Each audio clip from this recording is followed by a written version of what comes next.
Om Swastiastu, Namo Buddhaya, Salam Kebajikan. Selamat pagi Bapak Ibu semuanya dan selamat datang dalam acara Seminar Rabuan edisi Rabu 14 September 2022 yang bertajuk Peluang Implementasi dan Strategi Keberlangsungan Inovasi Digital Kesehatan dari Perspektif Konsultan dan Startup Company. Dan semoga keadaan Anda di pagi hari ini sehat Bapak Ibu semuanya, dan terima kasih. Kami ucapkan selamat datang dan juga terima kasih yang terhormat Ketua Departemen Kebijakan dan Manajemen Kesehatan yang pada hari ini diwakilkan oleh Dr. Guardian Yoki Sanjaya, M Health Info. Beliau adalah pengelola Minat Sistem Informasi Manajemen Kesehatan Departemen Kebijakan dan Manajemen Kesehatan FKKMK UGM. Yang kami hormati narasumber dan moderator yang hadir pada kesempatan seminar Rabuan hari ini, Bapak Surahyo Sumarsono, Bachelor of Engineering, Master of Engineering Science, Bapak Abdullah Azam, Bachelor of Computer Science, dan Ibu Aryani Arista Putri Pertiwi, Sarjana Keperawatan Nurse, Master of Art in Nursing, Doctor in Nursing Practice, dan Bapak Ibu hadirin sekalian yang saya hormati. Senang sekali saya Galuh dapat menyapa Anda dan saya yang akan memandu acara pagi hari ini sampai dengan usai nanti. Dan kemudian Bapak Ibu, perkembangan teknologi informasi saat ini semakin pesat ya, terutama di era transformasi digital saat ini. Berbagai bidang berkaitan erat dengan teknologi untuk memudahkan aktivitas dan juga mempermudah suatu pekerjaan. Tak terkecuali di bidang pendidikan juga, di bidang kesehatan juga. Dalam hal ini bidang kesehatan, yang mana bidang kesehatan ini butuh dan perlu pengelolaan data yang baik untuk membantu pelayanan fasilitas kesehatan yang bermanfaat untuk seluruh masyarakat Indonesia. Dan hari ini kita akan melihat bagaimana transformasi digital di era digital ini di bidang kesehatan, bagaimana peluang implementasi dan strategi keberlangsungan inovasi digital kesehatan. Tentunya kita melihat dari perspektif konsultan dan startup company. Sebelum kita mulai, mari kita dengarkan sambutan dari Dr. Guardian Yoki Sanjaya, M Health Info. Beliau adalah staf pengajar dan juga pengelola Minat Sistem Informasi Manajemen Kesehatan, Departemen Kebijakan dan Manajemen Kesehatan FKKMK UGM. Kepada Dr. Guardian Yoki Sanjaya, M Health Info, kami persilahkan. Monggo Bapak Gugu.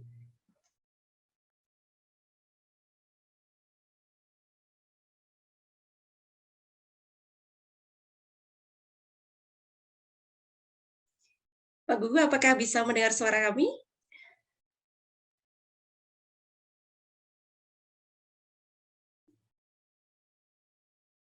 Bapak masih termute?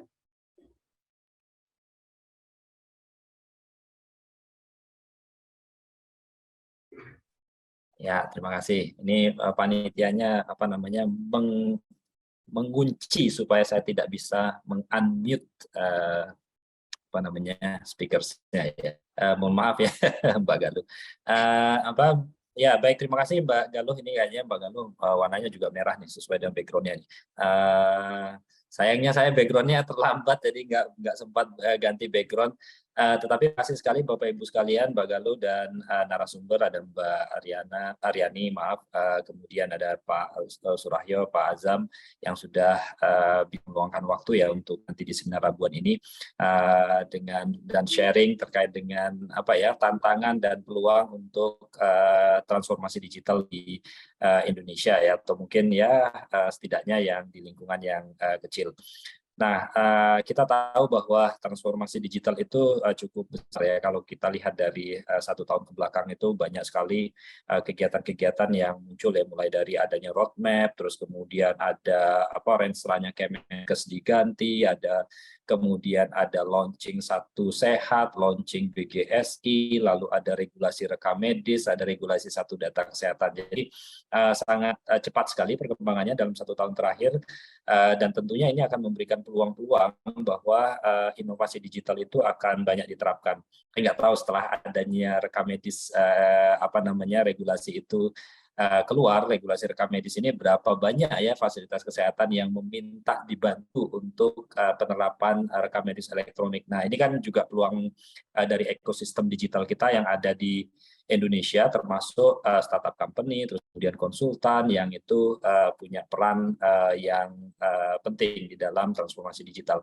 Saya ingat kemarin minggu lalu saya ada seminar gitu ya, seminar nasional di mana Pak Menteri itu memaparkan sesuatu yang penting. Yang saya garis bawahi adalah bahwa ekosistem digital itu harus tumbuh tidak hanya di lingkungan sektor kesehatan saja, tetapi harus multidisiplin. Dan termasuk mungkin istilahnya barangkali ya triple helix atau multi helix ya, kolaborasi antara industri, kemudian pemerintah, akademisi, dan juga masyarakat ya, termasuk di konsultan ini juga punya peran penting dalam transformasi digital. Nah, tentunya kami dari Simkes berterima kasih kepada Bapak Ibu yang sudah hadir di sini dan menyempatkan waktu untuk mendengarkan sesi ini. Dan memang kami di Simkes, Departemen Kebijakan dan Manajemen Kesehatan ini mungkin kontribusinya ini kecil ya untuk transformasi digital, tapi kami berharap bahwa apa yang didiskusikan ini bisa memberikan manfaat untuk kita semua, dan syukur-syukur nanti bisa menjadi salah satu referensi bagi nasional. Dan syukur-syukur juga nanti dari Bapak Ibu yang ada di sini ya mungkin berminat untuk jadi konsultan kah, atau mungkin nanti jadi mengembangkan startup company untuk mendukung transformasi digital di sektor kesehatan. Barangkali itu Mbak Galuh dari saya. Terima kasih dan mari kita ikuti, dan Bapak Ibu untuk partisipasi aktifnya sangat membantu sekali. Ya. Baik, terima kasih banyak Pak Gugu atas sambutan dan juga semangatnya untuk kita mengikuti pada pagi hari ini. Semoga kita bisa membuka wawasan luas pagi hari, dan siapkan mungkin minuman hangat, boleh banget pagi hari kita ikuti secara santai, dan acara ini akan berlangsung selama kurang lebih 90 menit ke depan Bapak Ibu, dan Anda juga diperbolehkan untuk bisa berpartisipasi aktif, bertanya langsung atau silakan raise saja. Dan acara pagi hari ini bisa juga Anda nikmati melalui YouTube channelnya Kanal Pengetahuan FKKMK UGM. Dan acara di pagi hari ini tentunya akan dipandu oleh seorang moderator, yaitu Ibu Aryani Arista Putri Pertiwi, Sarjana Keperawatan Nurse, Master of Art in Nursing, Doctor of Nursing Practice. Dan izin, saya akan bacakan sedikit kiprah dari beliau.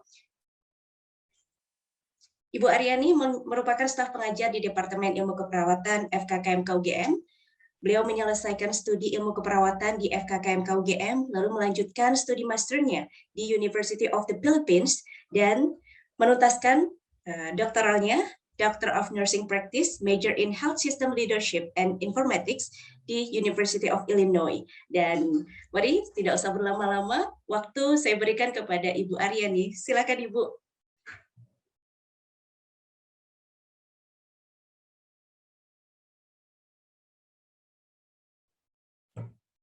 Baik, mohon teman-teman panitia untuk mengaktifkan mikrofon dari Ibu Aryani. Apakah sudah bisa? Ya, baik, sudah bisa akhirnya. Alhamdulillah. Pagi Ibu. Selamat pagi Mbak Galuh, apa kabar? Alhamdulillah sehat, semoga Ibu juga sehat pagi hari ini. Mohon maaf ini kami terlalu bersemangat ini karena ada merah-merah. Jadi silakan, kami akan menyimak pagi hari ini. Waktu saya berikan ke Ibu Aryani. Silakan Bu. Baik, terima kasih Mbak Galuh yang selalu ceria memandu semua acara ya, sehingga semua acara apapun jadi semakin tambah semangat ya. Baik Bapak Ibu sekalian, selamat pagi. Assalamualaikum warahmatullahi wabarakatuh. Salam sejahtera bagi kita semua. Alhamdulillah pagi hari ini senang sekali kita akan diskusi di seminar Reboan. Kalau Jawa tuh mantapnya reboan Mbak Galuh, bukan rabuan.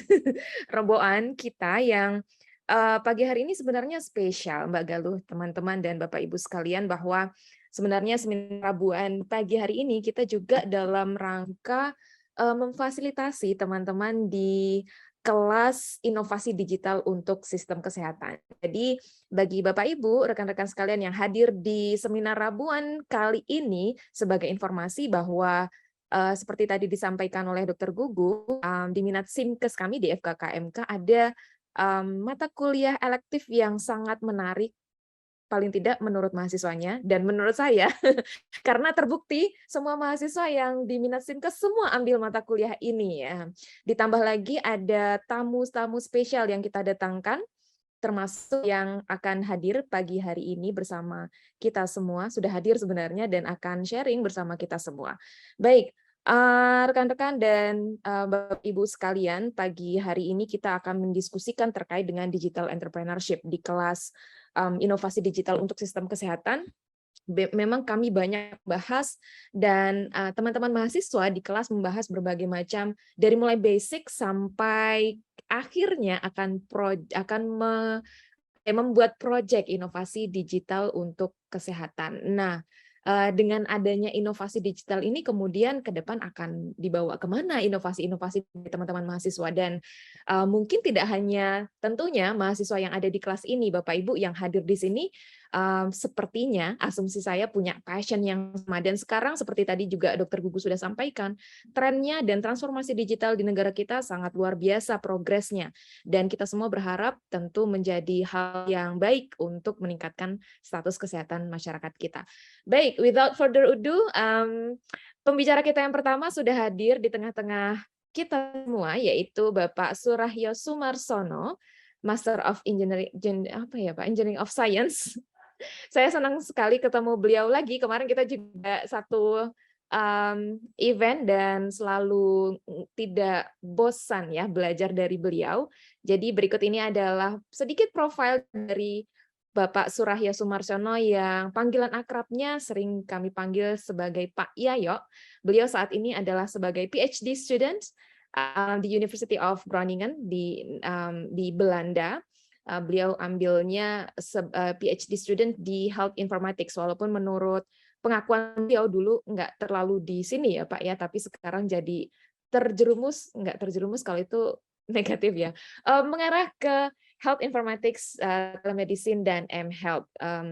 Dan kontribusi beliau sebagai konsultan sudah banyak sekali, sudah diakui banyak pihak, termasuk juga pemerintah kita, Kementerian Kesehatan, dan saat ini beliau adalah sebagai direktur dan juga konsultan senior di Kertiasani Wanda Kawasita.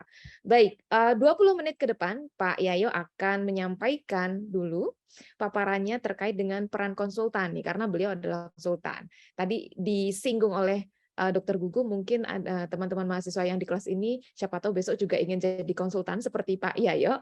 Bagaimana tipsnya, bagaimana mengawali karir juga mungkin ya. Kok tiba-tiba jadi konsultan, kalau misalnya saya declare saya adalah konsultan gitu, pada nerima nggak ya? Kayaknya enggak. Jadi mari kita dengar bersama juga terkait dengan peran konsultan dalam pemenuhan kebutuhan digital kesehatan. Monggo Pak Yayo, waktu dan layar saya persilahkan.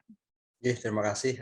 Assalamualaikum warahmatullahi wabarakatuh. Selamat pagi, salam sejahtera. Terima kasih pada Mbak Riani, Mbak Galuh, Mas Gugu yang sudah memberi kesempatan untuk berbagi ya. Jadi ini mungkin pagi ini saya mau cerita kisah hidup kali ya, kayak sengsara kayak lagu aja, tentang perjalanan hidup saya yang menjadi konsultan di sistem informasi, lebih spesifiknya lagi di bidang kesehatan. Ya mungkin yang dibilang Mbak Aryani betul tadi, agak terjerumus juga di tahun 2005 di mana pertama kali diminta bergabung mengajar di Simkes ya, waktu itu dengan Prof. Harikus, dan ketagihan sampai sekarang gitu, sehingga saya belok dari dulunya ke arah IT di korporasi dan lain-lain. Background saya dulu lebih ke networking, security dan lain-lain, bukan satpam ya, walaupun badan saya mungkin kurang cocok di satpam, tapi lebih security system. Nah akhirnya menjadi yang apa yang sekarang. Nah saya izin untuk share sebentar ya. Saya siapkan dulu ya.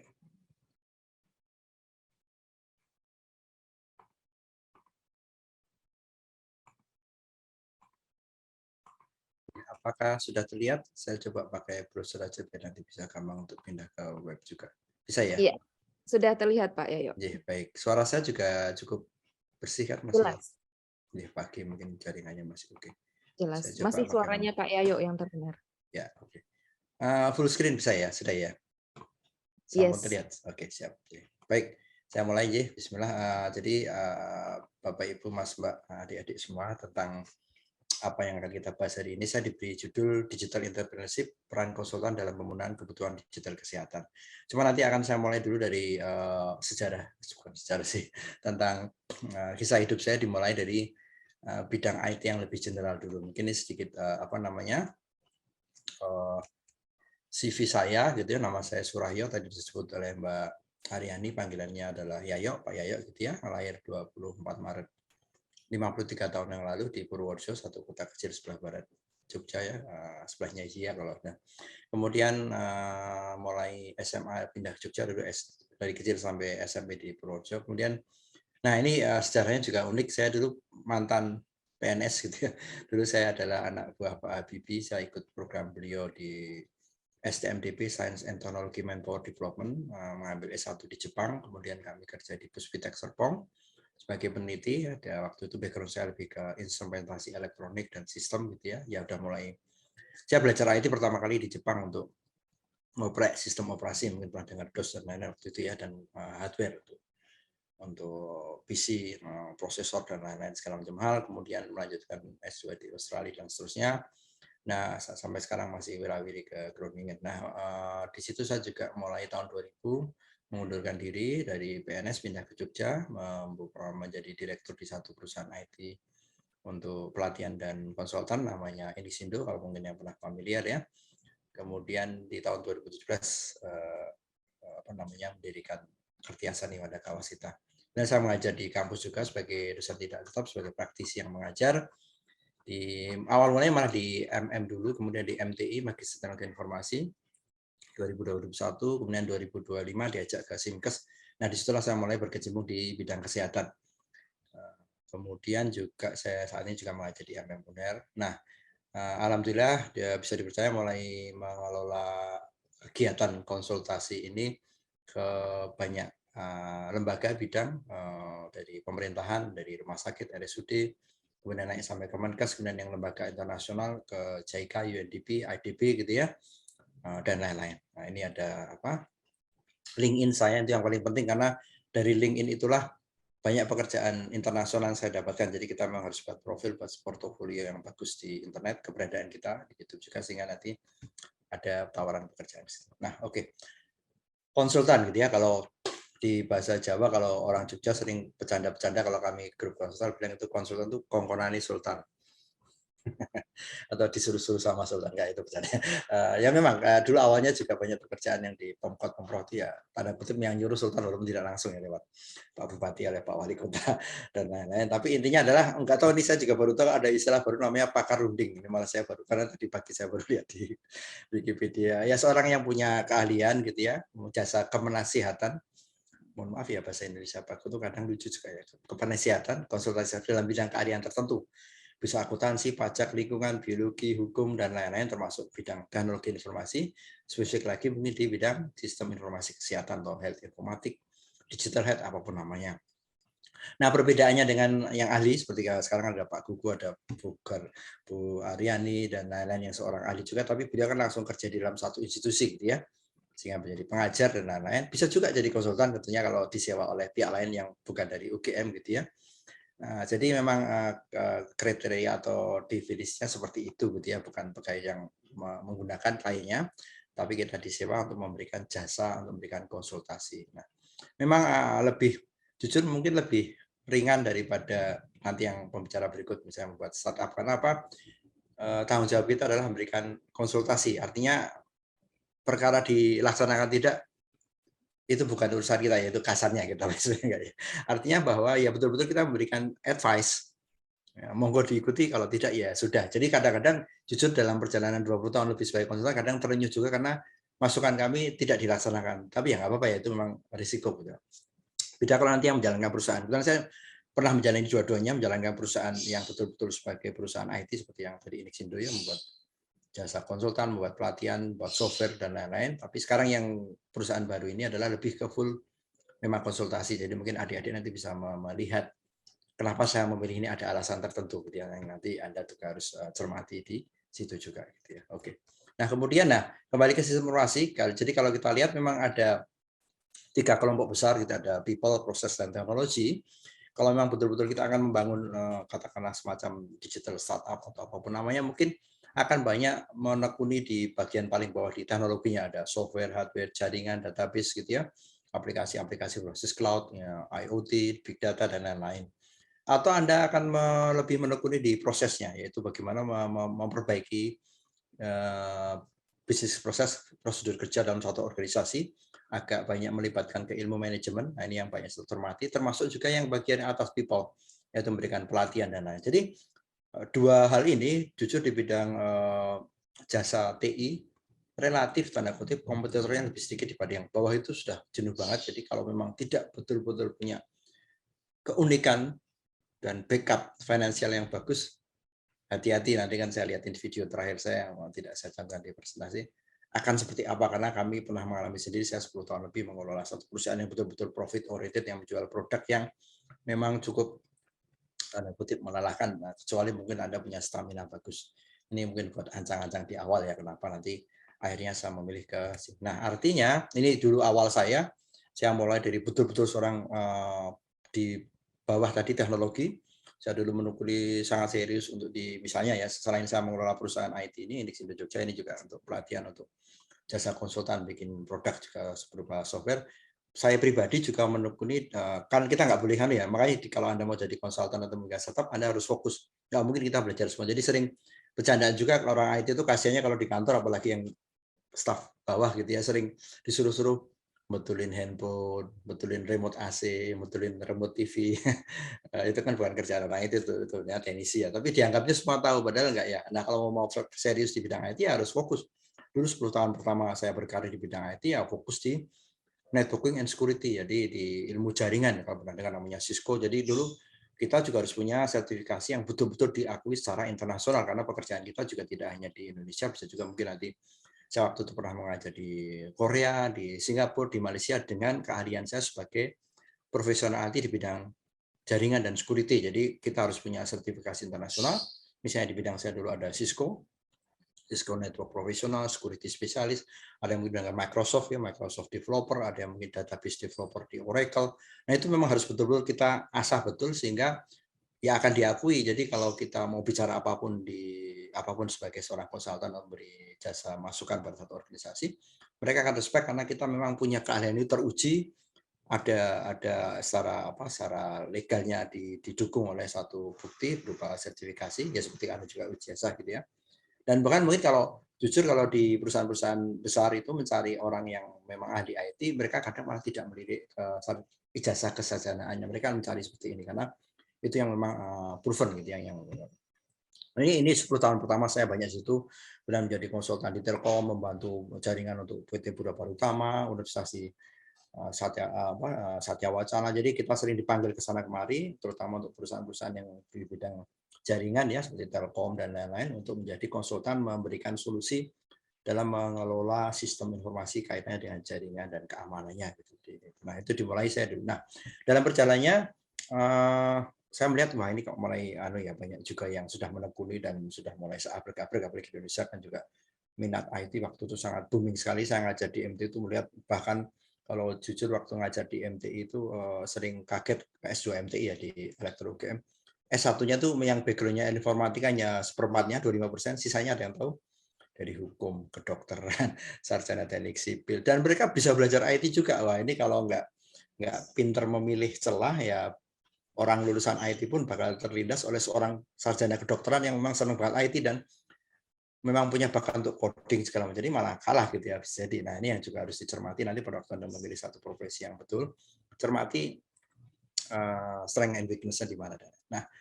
Nah disinilah akhirnya saya memilih menggunakan pendekatan Blue Ocean Strategy kalau mungkin Pak Jerman. Jadi jangan prinsip saya, tapi makanya kan masing-masing punya konsep berbeda. Saya tidak akan menceburkan diri pada sesuatu yang sudah jenuh, yang semua orang sudah melakukan, sehingga saya harus bekerja keras untuk bisa mendapatkan pekerjaan itu atau direcognize oleh perusahaan itu dan lain. Jadi kita memilih yang betul-betul memang masih ceruk, yang masih terbuka, yang masih belum tereksplor. Ya, jujur kalau di bidang digital health, kalau Anda mau mulai sekarang pun di Indonesia, nanti bisa dikonfirmasi Pak Gugu sama Bu Aryani ya, itu pasar yang masih sangat luas karena keahliannya masih sangat dibutuhkan dan orang-orang yang betul menguasai dan mempunyai sertifikasi di bidang itu atau apapun ya bukti ya bahwa dia itu masih sedikit relatif ya dibanding dengan keilmuan lain ya. Nah, ini makanya saya tertarik begitu saya masuk 2005 di Simkes, saya melihat bahwa ini kok ternyata masih banyak yang belum lagi saya lebih spesifik lagi kalau di bidang hanya bikin aplikasi, bikin hardware, nanti ada saingannya apalagi perusahaan besar seperti kayak Philips dari mana-mana gitu, atau yang lain gitu ya. Itu juga udah mulai banyak walaupun masih relatif sedikit dibanding lain. Saya memilih lagi yang lebih spesifik lagi yaitu di IT management dan IT governance. Jadi makin mengerucut lagi. Jadi kita lihat bahwa ternyata banyak perusahaan atau organisasi Indonesia itu tidak peduli orang Indonesia itu khasnya atau orang-orang negara berkembang itu kalau bikin sistem tuh beli komponen TI-nya tuh yang canggih, hebat, bagus, tapi melupakan bagaimana cara mengelolanya, tata kelolanya bagaimana, kemudian tentang SDM seperti apa. Dan di sini saya menekuni lagi lebih dalam lagi, kalau tadi mungkin melihat di CV saya yang di atas gitu ya, kalau lihat di sertifikasi, ada ilmu-ilmu baru yang akhirnya saya ambil juga seperti IT, Infrastructure Library Service Management, Project Management, COVID untuk audit ya, untuk governance-nya, ada TOGAF untuk arsitekturnya dan lain. Jadi disitulah kita melihat bahwa ada lagi ceruk yang lebih sepi lagi peminatnya dan kompetisinya yaitu di bidang IT governance, IT management. Ini jujur ini bahkan harusnya dimiliki oleh semua organisasi yang ada di manapun yang memang ingin menggunakan sistem informasinya, karena ini adalah level paling atas berkaitan dengan strategi dari perusahaannya, ya keseluruhan visi misinya bagaimana, gitu ya, diwujudkan dalam bentuk IT governance, ada IT strategic plan, ada IT master plan, EA, enterprise architecture dan segala. Nah ini yang jujur belum banyak digali atau diolah oleh banyak orang yang berkompetisi di bidang IT kaitannya dengan digital. Nanti silakan Pak nanti cermati lagi, Anda mau kemana gitu ya. Nah, kita lihat lagi. Nah disinilah saya mulai. Meanwhile, jadi selama waktu saya menekuni di Cisco, di jaringan security, setting firewall, ada bagaimana mengendalikan hacker dan lain-lain, mulai saya ditawari untuk bekerja, karena saya sudah mulai ngajar di Simkes, sudah mulai bersentuhan, ini beberapa contoh saja. Nah juga saran kalau nanti akan menekuni Anda jadi konsultan, jangan pernah menghilangkan semua dokumentasi yang berkaitan dengan tawaran dari konsultan, rekomendasi, karena itu nanti akan jadi rekam jejak kita pada waktu kita ngelamar jadi konsultan lain, nanti akan melihat bisa Anda pengalaman 20 tahun, buktinya apa, referensinya apa. Jadi alhamdulillah semua dokumen saya simpan rapi gitu ya, dari apapun. Misalnya contoh ini beberapa pekerjaan waktu itu ya, masih di era 2001-2010, dia kemudian di Sarjito tahun 2005-2006 ada masalah di mana waktu ada integrasi dengan sistem informasi untuk rawat inap, rawat jalan dengan menggunakan vendor yang berbeda. Nah ini pendekatan kami ke arah manajerial, ke arah IT governance ya, bagaimana menyatukan vendor yang berbeda, bagaimana menyarankan adanya sistem antara dan lain-lain, dan juga di situ dan segala macam hal. Jadi waktu itu mulailah kami bersentuhan dengan sistem informasi yang berhubungan dengan kesehatan, ditawari untuk menjadi konsultan di situ gitu ya. Nah, kembali lagi keilmuan yang dipakai akan banyak menggunakan keilmuan yang di IT governance, IT management dan seterusnya gitu ya. Nah, kemudian setelah itu juga ada beberapa, misalnya RSUD di Bojonegoro, saya juga pernah ya untuk menangani kasus di mana ada sedikit masalah dengan vendor, mereka sudah terlanjur kontrak tapi kinerja tidak memuaskan, ya kita perbaiki lagi dengan membuatkan master plan baru dan lain-lain seperti itu ya. Nah, berlanjut lagi akhirnya saya sempat berangkat ke Belanda 4 tahun 2010 sampai 2012. Nah, pulang dari sana mulailah ke arah yang lebih besar lagi, kebetulan waktu ditawari atas bantuan Sikus juga untuk membantu di Kementerian Kesehatan. Waktu itu mereka ingin mengembangkan telemedicine dan saya lagi menekuni di bidang itu juga. Nah, mulai 2015 akhir bergabung di sana sebagai task force gitu ya, untuk menyiapkan infrastruktur. Jadi kita waktu membuat konsep roadmap-nya, melakukan kajian atau evaluasi bagaimana kesiapan satu daerah atau lokasi telemedicine harus memenuhi persyaratan apa dan seterusnya gitu, sehingga lahirlah roadmap yang cukup bagus dan akhirnya menjadi Permenkes dan lanjut lagi ke arah pengembangan di mana akhirnya Kemenkes membuat temenin yang sekarang menjadi Komen gitu ya, untuk ke arah itu. Kemudian ada lagi SK yang baru lagi lebih ke sebagai tim pengembang pelayanan telemedicine dan lain-lain. Di situ kami bergabung juga di situ. Sekali lagi ini mulai ke arah skop yang lebih besar di level pemerintahan dan di level nasional gitu ya. Nah, begitu lagi dikembangkan lagi. Akhirnya karena berkat LinkedIn, berkat juga rekam jejak di YouTube dan segala macam, saya rajin untuk menulis update ya, karena sekali lagi kan saya posisi bukan sebagai suatu katakanlah tenaga PNS atau dosen tetap di UGM atau yang lain. Jadi saya harus punya profil, saya harus punya portofolio, saya harus punya rekam jejak yang terdata dengan baik di internet, di sosial media dan segala macam hal gitu ya. Nah, dimulai di situ bikin tulisan-tulisan, tentunya selain paper ilmiah. Kalau dosen tentunya ada paper ilmiah ya. Nah, report, rekaman dari mengajar di seminar, workshop, dan pekerjaan-pekerjaan dari konsultan ini kita muat di situs kita gitu ya. Nah, di situ saya ditawar di telepon dari UNDP, mentawari untuk Pak untuk mau dibantu karena mereka juga.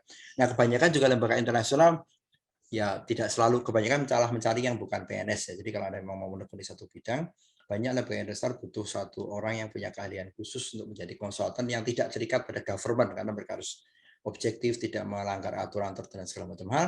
Ditawari waktu itu untuk melakukan kajian yang berhubungan dengan telemedicine yang di pandemi. Waktu itu selesai sebagai individual kontraktor dengan final report yang juga sudah kita submit di tahun 2021 waktu itu ya.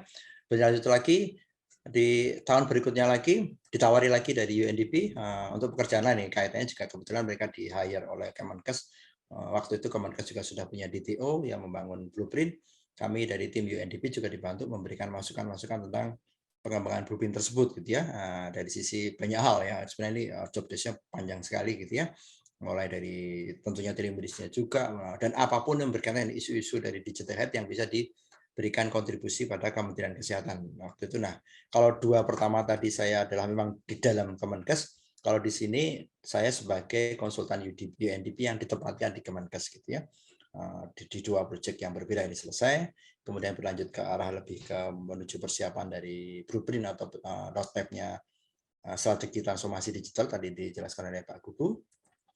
Kemudian berlanjut lagi pada waktu saya mengisi acara juga di seminar dengan Kemenkes dan UNDP, kemudian ada orang JICA dan dengan partner lokal AMO sedang mencari juga advisor untuk membantu mereka membuat kajian tentang digital health dan juga kaitan telemedicine di Indonesia. Dan ditawari lagi ya, jadi masuk mengikuti kontrak segala macam. Akhirnya saya jadi advisor digital health bagi JICA ya, bagi Japan Indonesia ini collaboration ya, agency. Melanjutkan sampai dan sekarang alhamdulillah sudah mulai lagi, nanti Oktober kita masuk ke tahap 2 pengembangan telemedicine. Mungkin bagi yang melihat di LinkedIn saya sudah membuat lowongan, kita akan mengembangkan telemedicine yang fokus ke ICU di RSUI dan Opjin dan ophthalmologi di Unhas ya. Dan nanti pekerjaan cukup panjang 18 bulan. Nanti kalau yang berminat bisa mendaftar. Jadi teman saya di LinkedIn aja ada posisi sebagai onsite kolaborator. Ini juga kesempatan Anda untuk bisa masuk ke lembaga internasional karena. Nah, terakhir juga waktu itu saya juga melihat ada, kalau ini lamar yang terakhir ini adalah kebetulan ada lowongan share di grup gitu ya, yaitu butuh seorang IT spesialis yang membantu di pengembangan sistem informasi lansia gitu ya, yang kemarin saya presentasikan dan Bu Aryani dan teman-teman di grup keperawatan. Akhirnya ngelamar di situ dengan proses cukup panjang, interview dan lain-lain, keterima di situ juga. Nah, sekarang saya sedang posisinya menjadi konsultan untuk ADP, ditempatkan di Bappenas untuk membantu perbaikan sistem informasi lansia yang sudah mereka luncurkan di 2 tahun terakhir dan mungkin belum begitu berjalan baik, dan memberikan masukan, kajian gitu ya, pengembangan enterprise arsitektur dan lain-lain. Nah, ini masih berlanjut sampai akhir Oktober nanti. Ini yang sedang kami kerjakan di situ gitu ya. Nah, kemudian ini saya lagi bagi teman-teman yang ingin menekuni di bidang konsultan atau juga nanti berhubungan dengan startup, mulailah juga mengambil angan-angan untuk mempelajari dengan detail karena Kementerian sudah meluncurkan blueprint strategi transformasi digital kesehatan. Disitulah banyak sekali peluang, celah, gitu ya, tantangan yang bisa kita gali gitu. Karena dari situlah kita akan tahu, ini sangat bersyukur sekali dibuat seperti ini. Pak Menterinya juga saya kira membuat terobosan yang berani, membuat DTO atau Digital Transformation Office yang membuat perubahan besar.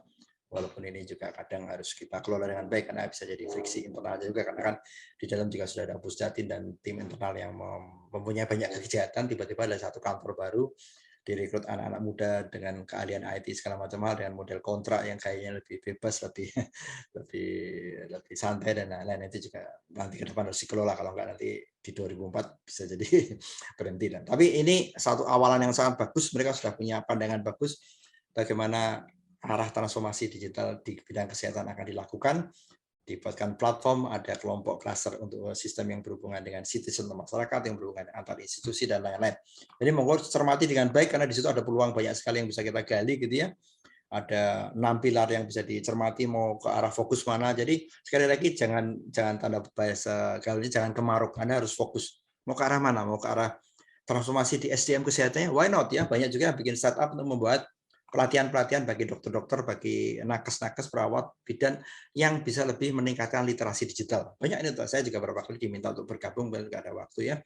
Itu membuat layanan e-learning apapun namanya untuk meningkatkan SDM kesehatan di bidang digital. Dan ini juga itu satu peluang yang misalnya ini kan kita lihat di poin 5 ya, di transformasi SDM kesehatan. Juga nanti kalau di teknologinya ke poin 6 atau Anda mungkin lebih fokus ke layanan primer, monggo. Jadi sudah terlihat jalannya enak ya, dibanding zaman dulu saya memulai sebagai konsultan, segala sesuatu masih harus diraba-raba karena informasi seperti ini tidak mudah kita dapatkan di luar ya, harus kita telusuri dengan lebih dalam, masuk ke perusahaannya sendiri gitu ya. Kemudian kita lihat dari sini sudah jelas sekali ya, mau arah mana, mau ke arah pengembangan data kesehatan dan integrasinya, mau arah pengembangan aplikasinya, mau arah ke tentang di ekosistem teknologi, atau sebagai konsultan yang memberikan arahan-arahan ke situ gitu ya. Nah, biasanya memang kalau konsultan tuh nggak jauh-jauh, pekerjaan juga seperti dosen, sebagai peneliti, banyak melakukan penelitian, membaca, membuat kajian, buat tulisan. Tapi kalau yang lebih senang ngoprek, langsung bikin sesuatu ya, Anda bisa startup untuk membuat produk berupa software, berupa hardware, maupun yang lain-lain. Jadi ini sudah sangat terlihat untuk bisa jadi arahan, jadi jangan lewatkan ini gitu ya, apapun nanti profesi Anda, kalau Anda memang menekuni di digital health gitu ya. Nah, ini juga kajian yang kami kerjakan dengan JICA dan AMO tadi, sekedar pemetaan bagaimana kondisi sekarang, ini sudah tahun lalu, jadi mungkin perlu diupdate gitu ya. Apakah kita lihat dari sisi layanan di telemedisinya, gitu ya, dari sisi publik yang dikelola oleh Ministry of Health, atau dari sisi yang dikerjakan BPJS Kesehatan, BPOM juga punya gitu ya, atau dari private, pas sifatnya dari dokter to pasien, antar dokter gitu ya, dan lain-lain. Itu juga kalau Anda mau cari ya, kajian-kajian ini juga sudah banyak dikerjakan di luar sana, sehingga Anda bisa lebih fokus mau mengarah kemana untuk melihat juga peta kompetisinya dan lain-lain gitu ya. Di sini ada temenin, ada Sisruto, ada Piker, ada Mobile JKN, ada Dokwiti, ada Sehatku. Nah, ini harus Anda lakukan juga. Jadi jangan asal nyebur ya. Perhatikan ya, seperti Anda mau pergi kemanapun, navigasi harus penting karena pastinya Anda pelajari dulu petanya, Google Map dan jujur juga kalau biasa nyetir gitu ya, kalau anak-anak saya kebetulan dua-duanya sudah nyetir juga ya, karena satu udah kerja. Saya tidak pernah meminta mereka hanya percaya pada Google Map. Harus mempelajari dulu di awal bagaimana kondisi petanya, sehingga nanti misalnya Google Map mati atau ada sesuatu, mereka langsung bisa bereaksi lebih bagus pada saat menentukan arah tujuannya, tersasar di tengah jalan, banyak orang melihat satu landmark yang bisa jadi. Nah, kayak gitu. Jadi Anda sekali lagi jangan hanya analoginya, jangan sekali kalau bepergian tuh mengandalkan Google Map gitu ya. Itu karena begitu ada sesuatu ternyata Anda dimasukin ke kampung yang sempit, jalannya nggak bisa dilewatin mobil atau lewat jalan yang tebing-tebing. Saya pernah berapa kali gitu ya, kesasar juga gitu. Harusnya ada paham dulu. Jadi saya ngajarin, maaf kalau orang Jawa ya, kayak anak saya dua-duanya itu cewek semua loh ya. Itu tahu arah timur, selatan, barat. Orang Jakarta bisa nggak tahu ya. Kalau Merapi itu utara, kalau Raut Selatan itu di selatan gitu ya, Prambanan di timur, iya itu barat. Kayak gitu. Jadi begitu mereka lepas di lapangan, mau Google sampai mati, kayak mau hanya naik motor sepeda, insya Allah bisa balik gitu misalnya. Itu gampangnya gitu. Jadi dalam melakukan kegiatan ke arah digital, Anda juga harus punya pemetaan yang sangat bagus sebelumnya ya, sehingga Anda harus mengkaji seperti ini gitu ya. Teknologi yang dipakai mau kemana, mau ke arah mobile health, mau wearable, sensor device, ke data science, ke cloud computing gitu ya. Ini kajian kami dengan JICA dan AMO gitu ya. Mau arah digunakan di klien pasien gitu ya, atau ke arah healthcare provider gitu ya, atau ke arah lebih ke berinteraksi dengan ministry, dengan lembaga dan lain-lain, itu semuanya bisa kita pahami, kita cermati, terus kita nanti bisa fokus ke arah situ selesainya. Ini juga stakeholder misalnya nanti akan berhubungan dengan sesuatu yang lebih ke kajian-kajian yang manajerial, yang policy brief dan lain-lain. Anda juga harus memahami stakeholder di dalam bidang kesehatan, di bidang digital health itu siapa saja mereka. Ada Ministry of Health, ada dari Kominfo, ada Kementerian Desa, ada kampus yang bisa kita lirik sebagai partner, ada healthcare service provider, ada insurance, ada enabler. Jadi hal seperti ini pun juga harus Anda petakan dengan baik, apalagi nanti kalau Anda bikin tim jadi satu perusahaan startup, pasti akan ada yang bagian CTO-nya, CEO-nya, CIO-nya, dan itu mereka harus punya peran yang bagus untuk memetakan semua ini, sehingga waktu Anda terjun kepada satu lapangan gitu ya, lapangan pekerjaan itu Anda sudah punya arahan yang jelas. Jadi jangan asal kayaknya menarik pada bikinin semua gitu, akhirnya nanti pada berantakan semua gitu ya.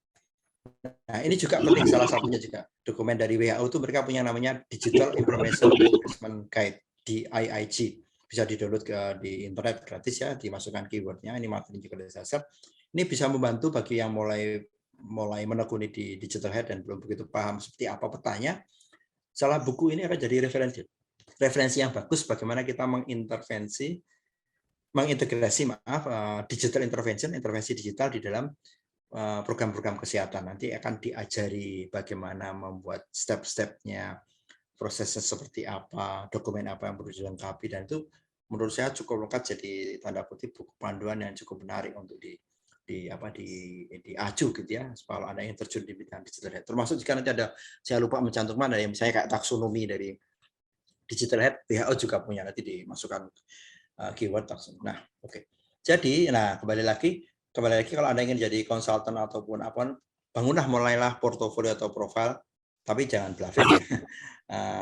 Apa keahlian Anda dan segala macam hal, minimal Anda kerja keras juga untuk mendapatkan tanda kutip klien, customer, pelanggan untuk bekerja menghasilkan sesuatu. Anda juga membuat satu profil yang bisa dicermati oleh mereka, sehingga mereka akan meminta kita memberikan jasa, apakah itu konsultasi model lain, ke arah bidang yang ingin ditekuni di situ. Jadi jangan ragu untuk mendokumentasikan semua kegiatan, semua output yang pernah Anda hasilkan, sehingga akan tertampil di dalam satu. Oke, saya juga mungkin punya yang buat lucu-lucuan IG, Facebook, tapi itu hanya buat selingan. Kalau Anda mau serius, profesional, tekuni salah dua ini ya, selain banyak juga ya.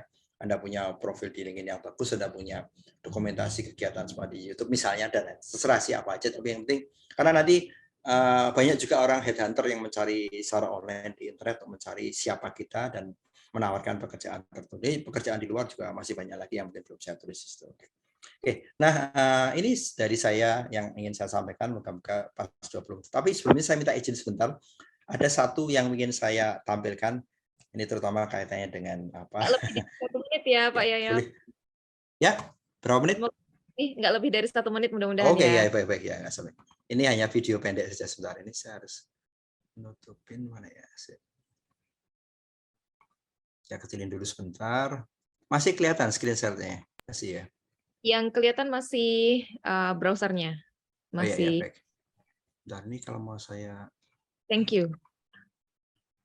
Pindah tab tuh gimana cara? Bentar ya. Saya mau liatin sesuatu video yang menarik sekali, pendek sekali kok, jangan khawatir.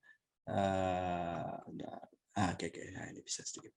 Nah ya, ini di LinkedIn. Oke. Saya besarkan ya. Ini videonya. Oke. Bisa kelihatan.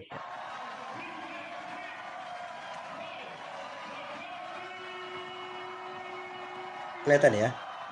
Kelihatan.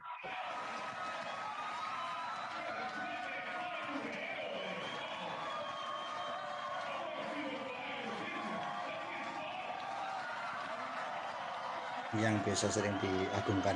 Kebetulan saya juga membantu beberapa inkubator gitu ya.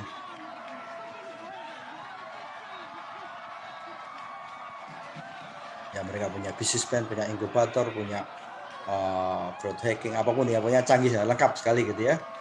Nah, tapi hati-hati gitu ya. Sekali Anda tidak paham tentang market, sekali pukul langsung perusahaan Anda akan tumbang. Ini hanya buat ilustrasi seperti itulah. Jadi harus betul-betul dicermati dengan baik ya, jangan sampai nanti kita mengalami mas-mas yang di sini yang sangat antusias sekali untuk membangun sesuatu, ternyata tidak memahami market dengan baik sehingga akhirnya langsung tumbang. Oke, mungkin dari saya begitu. Waktu saya kembali pada Bu Aryani. Baik, terima kasih banyak Pak Yayo, sangat menarik sekali. Pengalamannya jadi konsultan sudah tidak diragukan lagi dan banyak informasi yang kami dapatkan. Pertama, nggak boleh asal seperti saya tadi ya Pak Yayo, saya declare saya adalah konsultan, nggak ada yang percaya. Harus ada minimal sertifikasi ya Pak, sertifikasi internasional, kemudian sudah teruji. Tadi ada juga Pak Yayo yang bilang, kalau ya kamu konsultan tok tapi bicara tok gitu gampang, tapi nggak pernah melakukan sendiri. Wah, kalau Pak Yayo sudah pernah juga ya melakukan sendiri, running perusahaan juga pernah, jadi sudah teruji. Kemudian teman-teman mahasiswa sekalian kalau mau jadi konsultan harus build your best profile gitu ya Pak. Lalu satu mungkin cari ceruk yang potensial tadi ya, yang masih perlu banyak digarap, dan kalau mau jadi konsultan nggak boleh baperan kayaknya ya Pak, karena jadi nanti rekomendasinya nggak dipakai pun nggak apa-apa gitu. Kalau kepikiran ya nanti mutung jadi konsultan. Baik, matur nuwun Pak ya. Nanti kita kembali, sudah banyak pertanyaan dari teman-teman yang hadir pada pagi hari ini. Nanti kita kembali ke Pak Yayo untuk diskusi. Yang berikutnya, Bapak Ibu, teman-teman sekalian, kita beralih ke narasumber kita yang kedua yang juga spesial pada pagi hari ini. Honestly, saya baru pertama kali ini juga nih ketemu. Salam kenal Mas Abdullah Azam. Boleh saya panggil Mas ya? Bisa, Halo. Bu. Baik, Mas Abdullah Azam, ini sebagai informasi teman-teman semua dan sebagai informasi bagi saya adalah co-founder dari Cityscope. Nah, Cityscope itu apa? Mungkin nanti Mas Azam bisa cerita sedikit juga ya kepada kami semua. Mas Azam latar belakang pendidikannya lulusan dari University Teknologi Malaysia, mengambil ini ya, Bachelor of Computer Science khususnya di Graphic and Multimedia Software. Lalu Mas Azam ini juga punya sertifikasi ya, sepertinya dari Technical Training for Global ICT Startup Program dari Ajo University di South Korea, di Suwon. Nah, Mas Azam nanti akan sharing kepada kita tentang peluang dan tantangan implementasi dan keberlangsungan inovasi digital. Jadi sekarang ini sebagai informasi juga nih untuk Mas Azam, di FKKMK tuh banyak sekali inovasi-inovasi yang dimunculkan oleh insan sivitas akademika, mahasiswa, ataupun dosen-dosennya yang terkait dengan inovasi digital. Nah, kami mau dengar nih pengalaman dari Mas Azam, bagaimana sih peluang dan tantangannya. Mas Azam sudah terbukti juga merealisasikan inovasi yang dimunculkan oleh Mas Azam ya. Silahkan Mas Azam, mungkin 20 menit ke depan. Ya, terima kasih banyak Bu Aryani.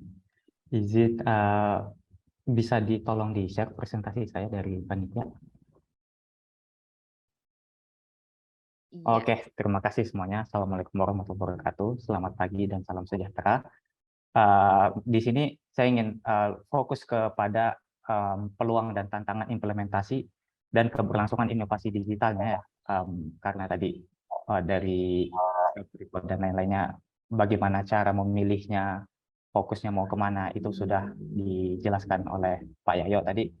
Jadi dari sudut pandang startup yang akan saya fokuskan di sini. Next.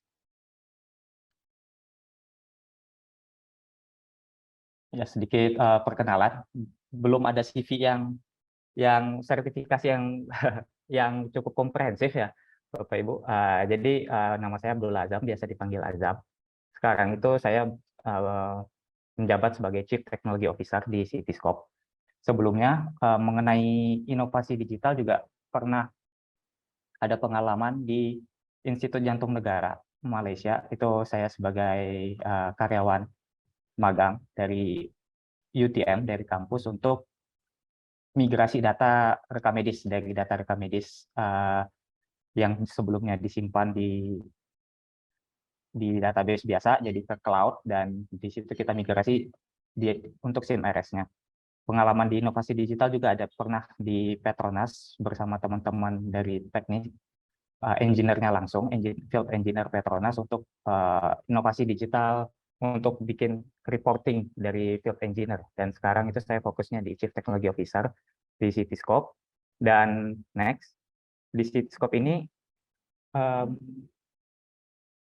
apa itu Cityscope? Kita adalah platform pertukaran data rekam medis berdasarkan blockchain protokol, di mana ada 3 kata kunci. Di sini kita menerapkan permission-based health information exchange. Terus juga kita melakukan multi-layer verification dan distributed and secure digital identities untuk pertukaran data rekam medis yang cepat, tepat, dan akurat. Next. Nah, dari Cityscope sendiri, ya, inovasi digital di Cityscope yang udah kita lakukan itu di 2020. Sebelumnya produk kita itu lebih ke handwriting recognition dan speech to text untuk input EMR ya. Jadi aplikasinya itu di tablet, bisa jadi dokter itu input data rekam medis di tablet bisa ditulis pakai tablet dan pen tablet, dan ditranslate oleh sistem aplikasi kita menjadi teks. Begitu juga speech to text. Jadi kalau dokternya mungkin kurang familiar sama tablet, nggak ada device tablet gitu ya, bisa direkam dan akan kita transcribe jadi teks gitu. Di 2021 inovasi digital yang kita Cityscope lakukan adalah fokusnya ke SIM klinik. Terus kita juga mengembangkan teleradiologi, di mana nantinya ketika pasien melakukan USG, fokus kita waktu itu di USG untuk kandungannya, di mana nanti ketika pasien selesai melakukan USG di bidan atau di klinik, itu akan langsung bisa dilihat hasilnya di cloud gitu. Jadi mereka bisa langsung lihat dan track bisa di track recordnya mulai dari kehamilan bulan keempat mungkin ya, bulan keempat sampai sampai itu terakhir. Di 2021 juga fokus kita di blockchain protokol untuk pertukaran data rekam medis di electronic medical record, dan sekarang di 2022 kita fokus di kolaborasi ke provider-provider lain, penyedia-penyedia layanan jasa lain, termasuk ke government, seperti yang udah Dr. Gugu dan Pak Yayo bilang tadi ya. Di 2022 ini baru-baru bulan Juli kemarin, akhir bulan Juli, itu DTO, Digital Transformation Office dari Kemenkes meluncurkan platform Satu Sehat, di mana mengajak untuk semua pelaku transformasi digital di bidang kesehatan agar bisa melakukan integrasi dan untuk mewujudkan satu data kesehatan di Indonesia. Fokus kita juga di 2022 mengembangkan farmasi dan ke Health Level 7 Fire Compliance. Jadi dari inisiasi Kemenkes melalui DTO ini juga mereka ingin menerapkan satu standarisasi untuk data rekam medis gitu. Dan itu menggunakan Health Level 7 Framework Fire ini agar nantinya ke depannya harapannya itu bisa semua sistem yang banyak dan tersebar di seluruh Indonesia bisa saling berbicara ya, bisa saling bertukar data. Next. Nah, kalau kita ngomongin transformasi digital, mungkin yang perlu dilihat pertama itu dari proses tradisional, kelebihan dan kekurangannya. Di Indonesia itu, dari berdasarkan pengalaman Cityscope ke pasar, kita jualan ke klinik, kita survei, kita juga melakukan berbagai macam tes seperti user acceptance maupun usability testing gitu. Proses tradisional ini yang biasanya menggunakan pena dan kertas itu lebih familiar, cocok untuk fasilitas kesehatan skala kecil, dan yang bikin mereka nyaman itu tidak memerlukan skill atau pelatihan khusus gitu. Jadi tinggal dikasih tahu apa yang perlu ditulis, alurnya bagaimana, prosesnya bagaimana, itu lebih mudah pahamnya karena familiar tadi gitu ya. Sedangkan kekurangannya itu sulit untuk dipantau. Dari sisi waktu pasien mau ingin melakukan pendaftaran sampai pasien pulang ataupun untuk memanage data rekam medisnya itu sulit. Terus banyak proses yang berulang-ulang sehingga memerlukan waktu yang lebih lama dan tenaga yang ekstra untuk itu. Fasilitas kesehatan memerlukan tenaga tambahan untuk administrasi, untuk yang jaga gudang ataupun storage untuk rekam medis dan lain-lainnya. Next. Nah, kalau di proses inovasi digital, itu kelebihannya mudah untuk dipantau, karena semuanya itu sudah ter-record secara elektronik ya. Dan tinggal bagaimana provider itu menampilkan di user interface-nya. Di kelebihannya juga menghilangkan proses yang repetitif, sebanyak proses yang dapat diganti oleh sistem, sehingga bisa mengurangi yang tadi tenaga workforce maupun waktu ekstra yang diperlukan oleh fasilitas kesehatan itu bisa dikurangi, bahkan paperwork ya. Seperti yang kita ketahui, dokter-dokter mungkin dari hasil riset lapangan kita itu dokter-dokter, terutama dokter muda, itu burnout-nya biasanya di paperwork gitu, ngisi pelaporan, terus intinya ngisi formulir-formulir di kertas, dan ditambah lagi sekarang itu jadi hybrid, bisa dibilang hybrid, masih ada masih ada tradisionalnya tapi udah ada digital gitu. Jadi untuk pelaporan dan paperworknya 2 kali gitu. Mereka juga perlu ngisi, katakanlah dokter yang jaga di UGD itu perlu ngisi form triase di kertas, tapi juga perlu masukin di sistem BPJS ataupun yang lain-lainnya gitu ya. Dan itu menjadi salah satu pisau bermata dua di sini. Kenapa ketika inovasi digital itu tidak diadopsi secara penuh, tidak diadopsi secara menyeluruh.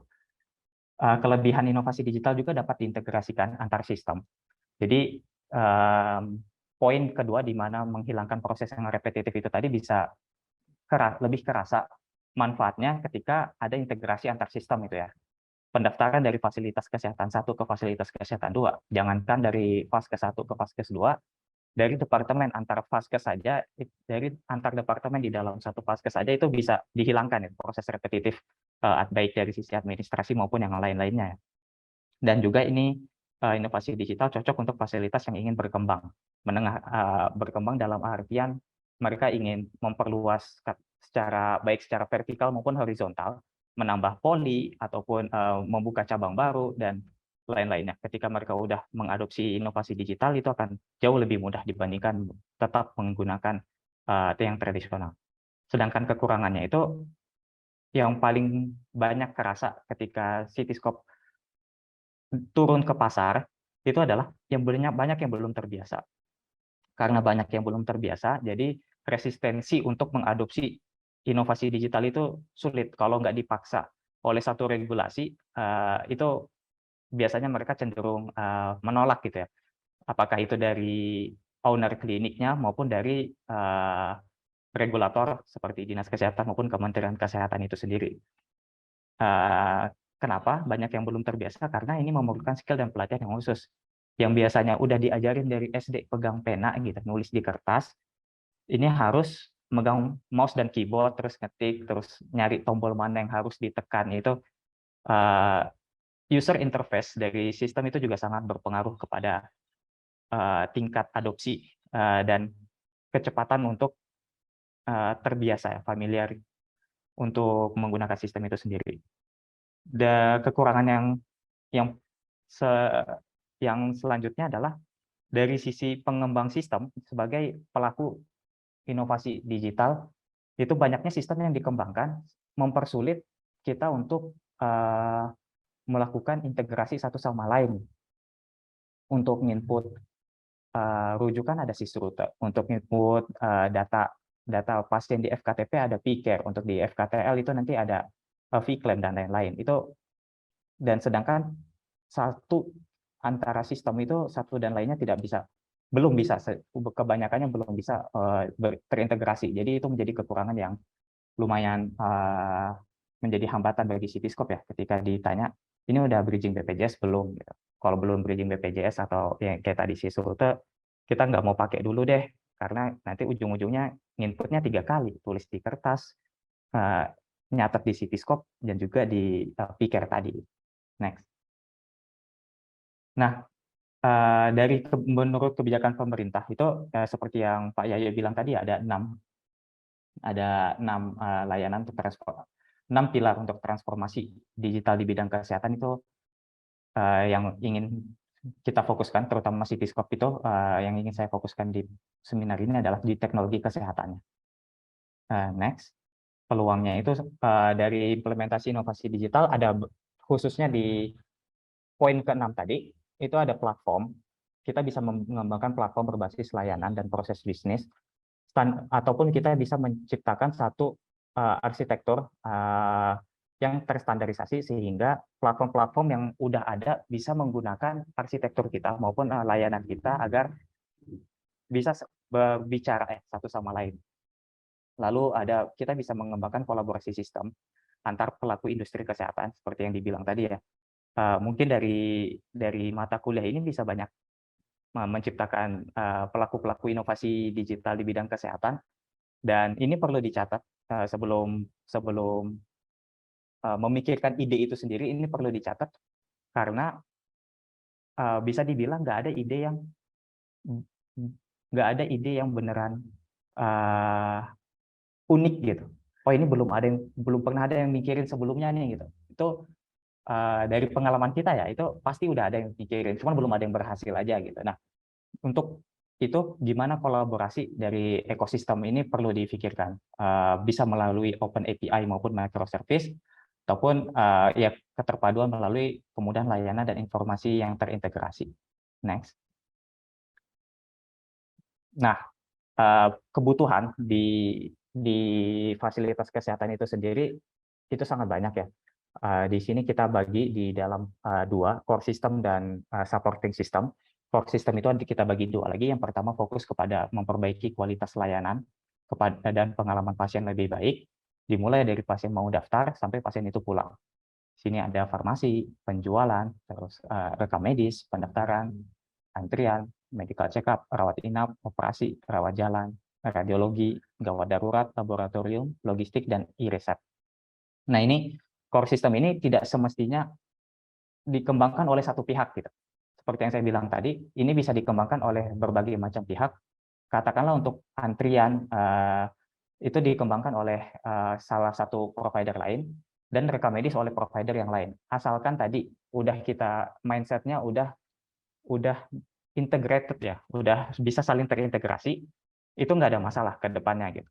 Jadi beban-beban yang jangan pikir harus ngembangin sistem yang holistik, semuanya perlu kita yang nyelesain semuanya gitu. Itu seperti yang Pak Yayo bilang tadi ya, kita perlu tahu market itu perlunya di mana dan kita pengen fokus di bagian apa gitu. Next, untuk core system bagian 2 itu lebih ke manajemennya. Jadi ini menjadi tulang punggung manajemen di fasilitas kesehatan ya. Kita ambil contoh sini di rumah sakit, ada pengadaan, keuangan, akuntansi, gudang umum, general storage, sistem administrasi dan asuransi. Nah, dari sini juga tadi seperti yang dibilang nggak perlu dibikin semua core dan supporting system di satu pihak, sehingga itu menjadi sebuah hambatan untuk berkembang gitu, untuk suatu produk digital atau inovasi digital. Bahkan idenya, sebelum idenya itu bisa dikembangkan, ini bisa jadi penghalang duluan. Oh, kalau kita mau ngembangin rekam medis, antriannya gimana ya? Kalau kita mau ngembangin rekam medis, nanti untuk dari sisi akuntansinya dan administrasinya bagaimana ya? Itu malah jadi paralisis duluan gitu sebelum ide itu sempat dikembangkan. Next. Dan ini di supporting system bisa ada aplikasi untuk pasien, ambulans, transfusi darah, persalinan, forensik, makanan, sistem informasi untuk eksekutif di fasilitas kesehatan maupun bank darah. Next.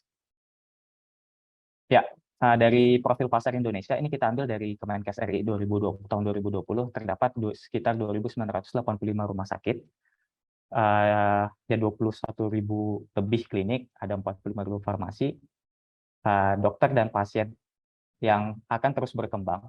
Jadi dari profil kesehatan di Indonesia itu sebenarnya cukup seksi bisa dibilang ya untuk teman-teman melakukan inovasi digital di bidang healthcare ini. Next.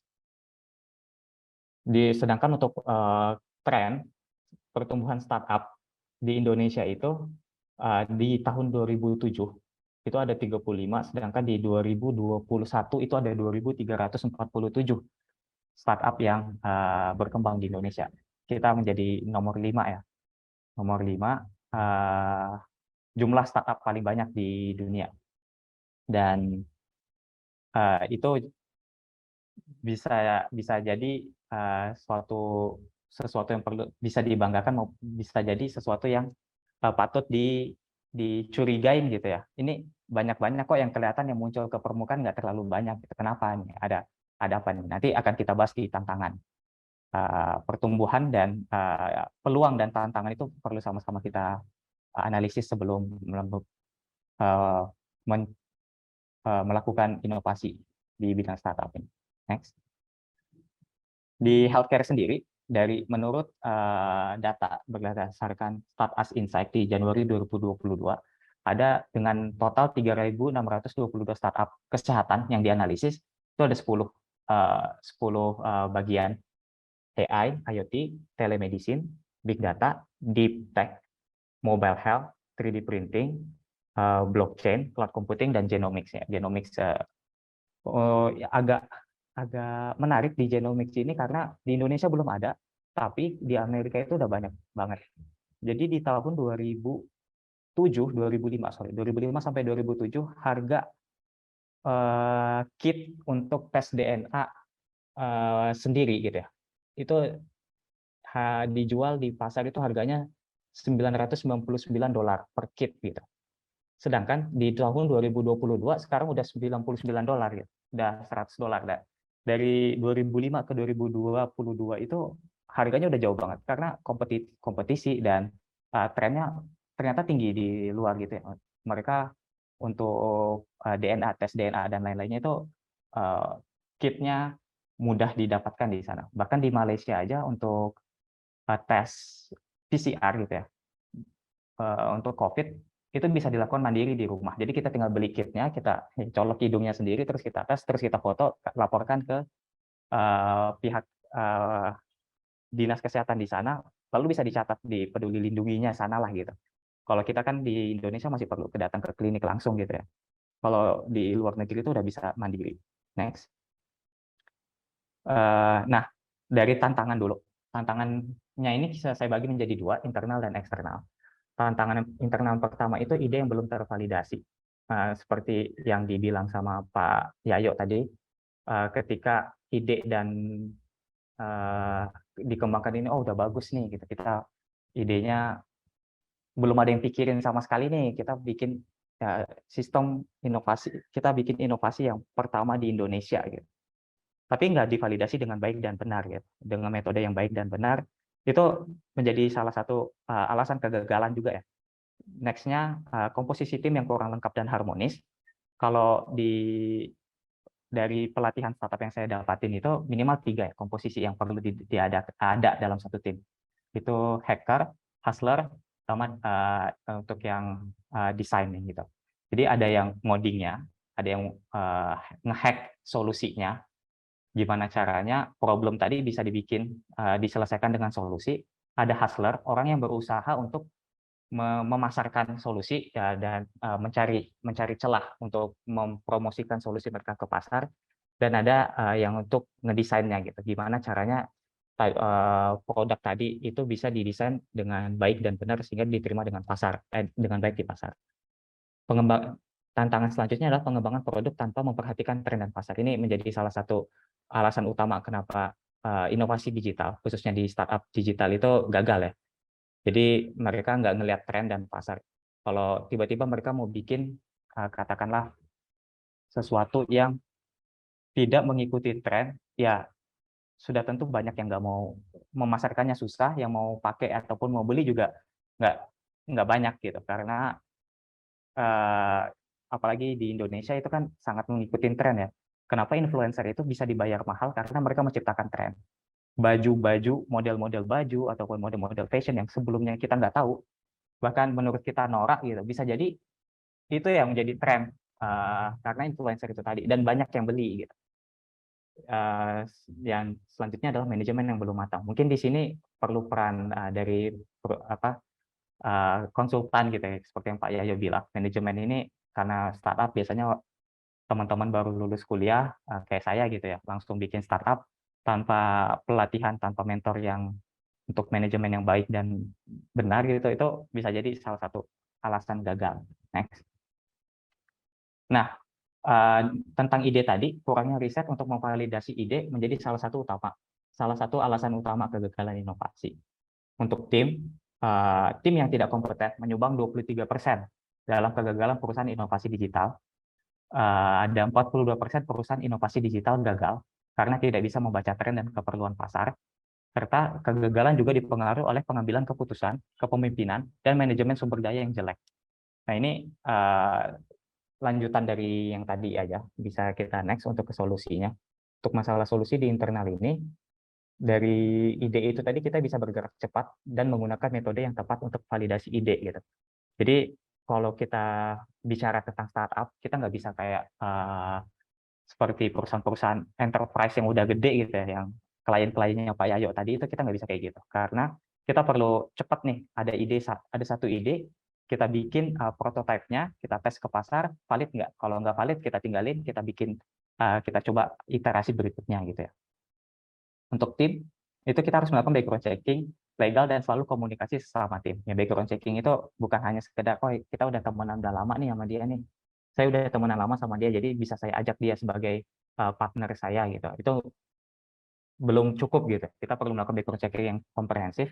Legal juga perlu di-mention, di mana ketika mendirikan startup, kita dari sisi pembagian saham, terus dari sisi role, job scope, dan role, semuanya harus tertuang di hitam di atas putih agar kedepannya mudah untuk kalau ada dispute ya, kalau ada permasalahan itu gampang untuk diselesaikan. Serta komunikasi sama tim. Biasanya tiap minggu itu akan ada namanya alignment gitu. Alignment apakah yang dilakukan oleh semua tim itu udah align selari dengan apa yang perusahaan ingin capai gitu. Dan untuk masalah tren tadi selalu berinovasi mengikuti tren dan keperluan pasar. Kata kunci di sini yang ingin saya tekankan adalah inovasi, karena itunya sendiri ada inovasi digital ya. Ketika kita bilang inovasi digital, kita tidak cukup mengembangkan satu dan puas di satu titik. Kita selalu berinovasi. Bahkan perusahaan-perusahaan besar juga kalau nggak berinovasi akan mati. Gitu. Contohnya kayak BlackBerry, Nokia, Yahoo gitu. Mereka tidak berinovasi. Mereka tetap ingin menjadi status quo pemegang status quo di pasar gitu. Tapi nggak bisa karena itu mereka kayak Apple, terus Google dan Android itu selalu berinovasi. Mereka tidak berhenti di satu, tidak berhenti dan puas dengan atas keberhasilan mereka di satu kesuksesan saja gitu. Dan yang terakhir masalah manajemen itu tadi, kita bisa cari dan belajar dari mentor yang berpengalaman. Ikuti pelatihan, perbanyak koneksi di bidang kepemimpinan. Dan ikuti pelatihan ini bisa jadi ataupun perbanyak koneksi ini bisa jadi kayak yang Pak Yahyo bilang tadi, LinkedIn-nya diperbaharuin, ada track record gitu ya untuk portofolio dan lain-lainnya gitu. Next. Sedikit untuk eksternal. Dari eksternal itu pendanaan dan investor yang tidak tepat sasaran. Maksudnya ketika kita dapat dana dan investor itu belum tentu cocok. Jangan mikirnya oh udah ada yang mau invest ke perusahaan kita nih gitu. Tapi kita nggak ngecek siapa investornya, apa yang mereka mau gitu. Itu biasanya jadi salah satu alasan kegagalan juga ya. Next-nya juga sumber daya manusia yang sulit untuk berubah serta dilatih. Ini tantangan eksternal khususnya untuk inovasi digital di ini ya, healthcare ya, SDM yang sulit untuk berubah dan serta dilatih ini menjadi salah satu alasan kenapa banyak produk inovasi digital yang sulit untuk dijual di pasar atau diadopsi di pasar. Berhubungan dengan poin ketiga, regulasi, birokrasi, dan implementasi yang sulit ditembus. Dan terakhir, banyaknya pesaing tanpa adanya standarisasi data satu sama lain. Next. Di sini kurangnya dana dan investor yang salah itu berkontribusi dalam 7 kegagalan inovasi digital terutama di startup itu 79%. Jadi alasan utama gitu ya. Startup gagal kenapa sih? Nggak ada dana ataupun mendapatkan investor yang salah. Selanjutnya adalah perlu waktu, tenaga, dan biaya ekstra untuk melatih tenaga kesehatan yang ada. Itu di slide-slide sebelumnya juga kita udah bahas ya, udah dilihat tadi. Kenapa inovasi digital ini belum bisa diadopsi di Indonesia ya karena tidak familiar dan memerlukan skill serta pelatihan yang khusus.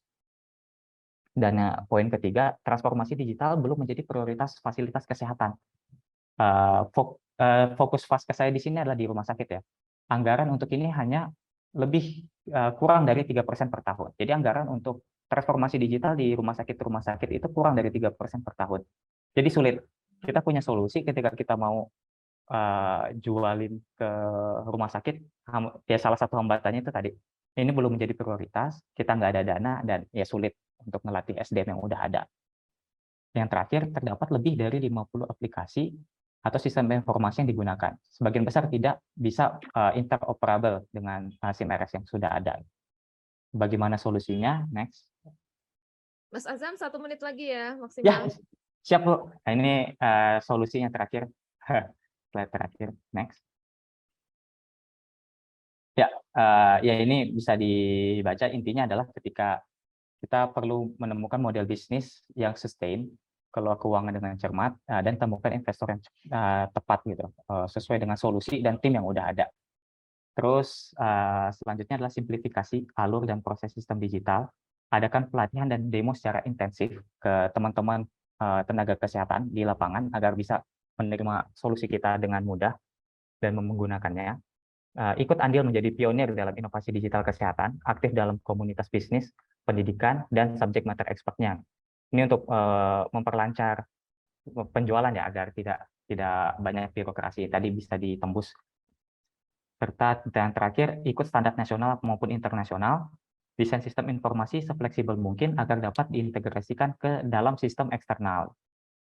Jadi berdasarkan pengalaman Citiskop, tantangan dan hambatan yang tadi kita temuin itu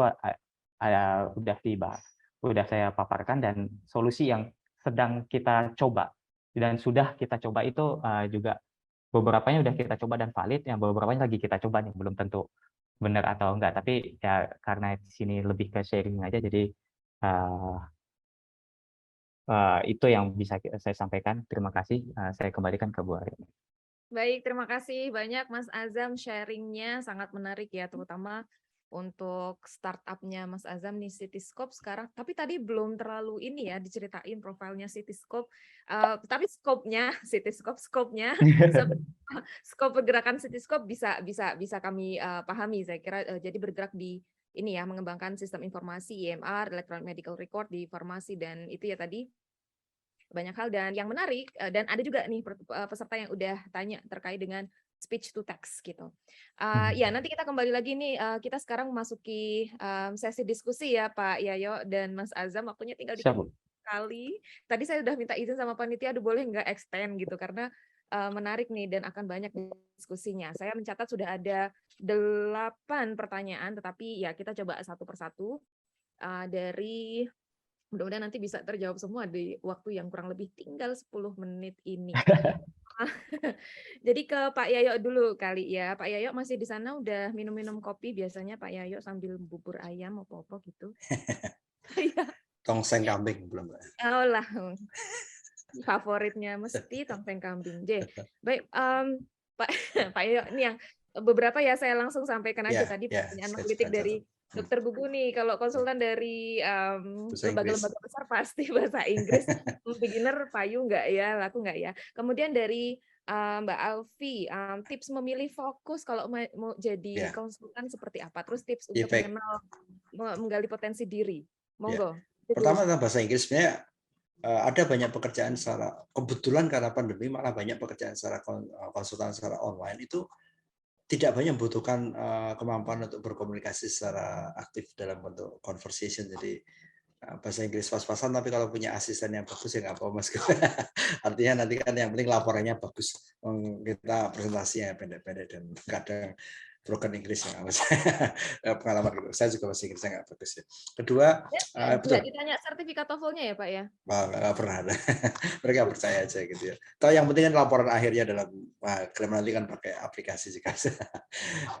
Kalau lebih ke analytical thinking sama expertise kita sih sebenarnya gitu, bahasa masih oke. Kemudian tentang fokus expert itu memang betul. Memang ya ini butuh waktu ya, kadang kan sekali lagi begitu kita lulus langsung tahu kita fokusin ya, bagusnya di mana memang susah. Tapi ya mungkin mempelajari dari apa yang pernah dikerjakan selama ini, mungkin di tugas kuliah, di diskusi. Ada banyak tipe orang yang mungkin lebih bisa kayak saya, Bu Aryani, Pak Gugu, yang ngomong itu lebih enak karena biasa ngajar gitu ya. Tapi ada juga yang senang nulis di balik itu. Ada yang lebih senang di baliknya untuk melakukan proses analitikalnya dan membuat report bagus. Ada yang tapi dia tidak mampu menyampaikan dengan baik dalam bentuk oral, dan jadi memang ya kita harus gali dulu dan kita pelajari apa-apa yang pernah kita kerjakan selama ini. Kalau boleh malah justru harus sering konsultasi dengan teman-teman, dengan pembimbing, kira-kira sebaiknya di mana sehingga saya punya. Saya juga butuh waktu untuk menemukan pas kitanya di mana dan segala macam hal itu yang memang harus digali. Dan untuk keilmuannya juga begitu. Waktu saya belajar IT pertama kali, banyak hal yang saya coba dari coding segala. Ternyata waktu itu ya, di waktu teknisnya saya senang di networking sama security. Setelah berjalan lagi saya lebih ke senang IT management dan IT governance. Jadi waktu kita kerja nyaman dan hasilnya puas, dipuji, mereka berterima kasih dengan baik, berarti kita di situ. Saya bisa coding, saya juga S1, S2 saya bikin aplikasi, tapi saya nggak pernah efisien. Jadi kalau mau nulis sesuatu tuh bertele-tele, itu berarti memang saya nggak bakat. Dan tapi juga saya juga. Jadi ya udah, Mendingan kita fokus ke sesuatu yang memang butuh waktu, tapi tidak hanya bisa ditemukan sendiri, butuh konsultasi dengan teman, butuh juga bagaimana feedback dengan tanda kutip pengguna jasa kita, apakah itu teman kita, dosen kita, customer kita, dan lain-lain. Kemudian tadi pertanyaan tentang pendaftaran juga betul. Ini kalau secara resmi semua pendaftaran aplikasi di Kominfo, tapi dalam kaitan ini di kaitan inovasi digital bisa konsultasi juga dengan DTO, karena sekarang Kementerian Kesehatan mengikuti BI dan OJK, mereka punya sandbox juga untuk menguji gitu ya. Tapi untuk registrasi resminya kalau nggak salah memang semuanya harus di Kominfo. Tapi untuk konten dan lain-lainnya lebih detail ke medis dan segala macamnya akan dikonfirmasikan dulu dengan di kesehatan gitu ya. Sipus yang baik apa, sangat banyak pilihan sipus, lagi ya yang paling tepat sesuai kebutuhan. Jadi banyak perusahaan, institusi atau apapun yang menginginkan sistem informasi, tapi mereka nggak paham betul apa yang mereka butuhkan. Nah itu justru di awal kita harus petakan dengan baik kebutuhan kita apa. Gitu. Ini mohon dibantu juga dengan eksternal partner, misalnya konsultan, untuk memetakan, mungkin disebut dengan master plan. Jadi nggak asal kita memilih seperti membeli bakso atau gorengan langsung cocok ya, karena Simpus sangat banyak dan semuanya bagus, tapi yang sesuai kebutuhan itu mana yang itu harus dikaji dulu, sehingga jangan melakukan kontrak sistem informasi hanya asal beli, tapi di awalnya harus ada kajian, ada dokumen perencanaan yang bagus, sehingga nanti pada waktu mereka menawarkan, kita bisa menyesuaikan sesuai dengan kebutuhan. Nah, jawaban pendek saya gitu ya. Ada apa lagi, Mbak? Terus nanti biar yang lain yang teknis, Mas Azam akan lebih lebih. Ya, pindah ke Mas Azam dulu sebentar Ya, ya Pak. monggo, silakan. Pendaftaran tadi berarti dari pertanyaannya Mas Riki mungkin ke Kominfo ya, bisa dieksplor lebih dalam bagaimana pendaftarannya. Nah, jadi saya curious juga nih, Cityscope didaftarkan ke Kominfo atau udah atau belum? Kemudian pertanyaannya dari nanti Pak Yaya juga bisa menambahkan, tapi saya mau tanya Mas Azam dulu nih dari Bu Wahyu ya. Kalau kita mau startup yang private gitu mau merger ke Kemkes, gimana caranya? Bagaimana mengadvokasinya gitu? Mas Azam ada pengalaman? Ya, alhamdulillah kebetulan Cityscope itu salah satu inkubatornya itu dari Telkom ya Bu ya. Jadi proses untuk merger dan lain-lain itu lumayan dimudahkan. Kebetulan kita kenal baik dengan Pak Setiaji, itunya untuk di DTO-nya Chief Transformation Officer, Data Transformation Officer di DTO itu, dan kita juga kenal sama Pak Reza, kebetulan mentor kita gitu. Jadi Pak Reza CTO-nya DTO itu juga lumayan aware sama Cityscope gitu ya. Jadi untuk hal itu kita tinggal daftar aja gitu, Pak, kita yang dari startup dari Telkom kemarin gitu, Cityscope ingin integrasi dong mau pilot dong, masuk ke sandboxing-nya DTO, bisa nggak? Oh ya bisa. Nah, spesifikasinya dikasih dan lain-lainnya gitu. Kalau untuk private sendiri, biasanya sih DTO itu kalau sekarang mereka udah close untuk pendaftaran sandboxing pilot project-nya ya, untuk integrasi ke platform mereka, tapi nanti mereka akan open lagi. Pesan dari Pak Reza itu sih dipantengin aja ya, website DTO-nya dan Instagram-nya. Jadi kalau ada pengumuman dan lain-lain itu semuanya di sana. Untuk itu sendiri sebenarnya mereka sangat open untuk kolaborasi dengan startup private yang seperti kayak Cityscope ini. Jadi mungkin itu jawabannya.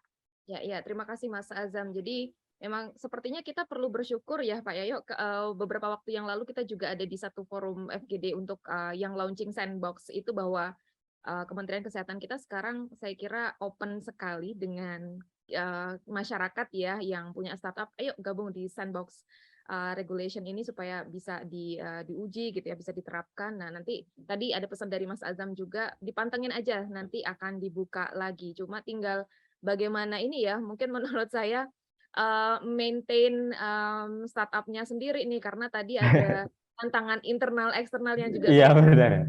Azam itu yang mungkin lebih berat. Nanti pada saat sandboxing-nya regulation-nya dibuka, masih ada nggak startup-nya ya? Karena ada lagi Mas Azam, karena yang pernah kami perhatikan ya, banyak teman-teman yang punya startup itu akhirnya nggak sustain. Ya karena itu tadi ya, energinya udah habis di depan, lalu udah kehabisan energi di tengah-tengah gitu. Ada yang satu tips katanya yang penting value gitu. Sebenarnya inovasi yang tadi disampaikan Mas Azam kan, startup itu harus selalu berinovasi. birokrasi yang tidak belibet seperti company yang sudah established kan sebenarnya akan memudahkan startup ya untuk selalu berinovasi. Oke, baik, kita pindah ke ini. Ada pertanyaan mungkin singkat bisa dijawab Mas Azam terkait dengan speech to text yang dibawa oleh Cityscope. Menurut Mas Azam, apakah memang itu salah satu solusi ya untuk transformasi digital di sistem kesehatan kita? Mengingat kayaknya susah banget sih orang-orang dibawa ke digital gitu. Gimana Mas Azam? Ya, sedikit background-nya kenapa kita ya awalnya di 2020 itu kita milih speech to text dan handwriting recognition karena kita mikirnya entry point untuk data rekam medis digital itu kan dari dokter ya, mereka yang input tenaga kesehatan. Jadi kita coba untuk membantu memudahkan mereka. Mereka nggak perlu susah-susah di kertas gitu. Mereka cukup tulis di tablet dan tulisannya kita simpan sebagai gambar, kita ganti jadi teks dan kita kita simpan teksnya. Begitu juga speech to text, nanti audionya kita simpan di arsip rumah sakit dan ada teksnya gitu. Memudahkan atau tidak itu lumayan subjektif ya, tergantung orangnya gitu ya, Bu ya. Beberapa dokter itu mengatakan mereka lebih pilih handwriting recognition karena bisa dicoret-coret gitu. Emang beneran mereka bisa gambar, bisa coret dan lain-lain gitu. Kalau speech to text itu mereka kayak narasi, membacakan narasi ke recorder, ke handphone mereka gitu. Jadinya ada yang kurang nyaman dan ada yang enak gitu. Sambil periksa ya udah mereka tinggal pakai headset gitu. Terus berdialog aja sama pasiennya gitu. Oh ibu keluhannya apa, sakitnya apa? Oh keluhannya ini ya gitu. Nanti kan jadi teks. Memudahkan dokter atau enggak? Jawaban singkatnya memudahkan. Ya tapi itu tadi birokrasi untuk adopsi solusinya itu lumayan sulit. Jadi kita tinggalkan ya udah kita masuk ke manajemen karena biasanya yang memegang palu untuk mengatakan oke kita pakai Cityscope itu manajemennya bukan dokter yang merasa dimudahkan tadi gitu. Jadi kita tetap pakai keyboard dan mouse, dokternya tetap input agak kesulitan, tapi manajemennya udah suruh gitu. Makanya 2021 kita pindah gitu. Mungkin jawaban singkatnya seperti itu. Baiklah, terima kasih Mas Azam. Kalau saya sebagai pejuang usability harus lihat usernya ya, jangan cuma manajemen. Oke, baik. Aduh, ini waktu kita sudah habis teman-teman sekalian, udah 2 menit lewat dari waktu yang disediakan. Mbak Aryani, boleh menyala sedikit? Tadi ada kayak monggo Pak Yayo. Hal sensitif tentang haki. Nanti mungkin Pak Gugu bisa. Oh ya, haki. Saya baru mau menyinggung ke situ. Nanti Pak Gugu atau Mbak Aryani bisa menindaklanjuti. Sama maksudnya biar diberikan mungkin pemahaman lebih tentang karena kan mungkin di internal ya. Terus kedua tentang apapun nanti ada beberapa pertanyaan tentang sistem operasi yang akhirnya nggak digunakan yang memang mau tidak mau sistem yang akan terus digunakan oleh siapapun penggunanya dan memang sistem yang dibutuhkan dan nyaman digunakan. Jadi kalau apakah tadi tentang inovasi tentang jentik ataupun yang berhubungan dengan apalagi ya tadi saya lihat itu memang harus kita create dari awal sebagai value tadi yakin bahwa sistem itu memang akan dibutuhkan oleh orang yang akan memakai dan nyaman dipakai itu pasti akan berkesinambungan. Gampangnya gitu aja sih. Ya monggo teman-teman saya itu. Baik, itu mungkin terakhir ya Pak Yayo terkait haki ini memang kalau yang bisa saya sampaikan di UGM sendiri kita punya aturan haki bagaimana haki kalau kita bekerja sama dengan mitra atau partner nanti Pak Gugu lebih banyak lagi. Tapi satu value mungkin yang bisa di highlight kalau perhakian ini mestinya sih diobrolkan di awal ya, kesepakatan di awal dengan yang semua yang terlibat gitu. Baik, sekali lagi mudah-mudahan tadi jawaban singkat yang disampaikan Pak Yayo kayaknya menyapu sisa-sisa pertanyaan secara general, mudah-mudahan bisa pastinya tidak membuat teman-teman puas dan dari tidak puas itu akan tetap terus belajar dan networking, mencari informasi, nyolek Pak Yayo, nyolek Mas Azam, nyolek siapa aja yang bisa dicolek untuk terus belajar. Terima kasih banyak teman-teman semuanya. Saya akhiri dulu sesi ini dan saya kembalikan ke Mbak Galuh. Assalamualaikum warahmatullahi wabarakatuh. Waalaikumsalam warahmatullahi wabarakatuh. Terima kasih banyak Ibu Aryani, terima kasih Pak Yayo dan juga Pak Azam telah memberikan ilmu bagi kita semua ya, Bapak Ibu sekalian, dan terima kasih atas kehadiran Anda. Menarik ya bahwasanya ada banyak peluang di depan mata, namun bagaimana kita mampu memanfaatkan itu semua. Kita melihat sesuatu yang jangan serakah gitu. Kita melihat satu, lalu fokus, lalu tekuni di bidang itu.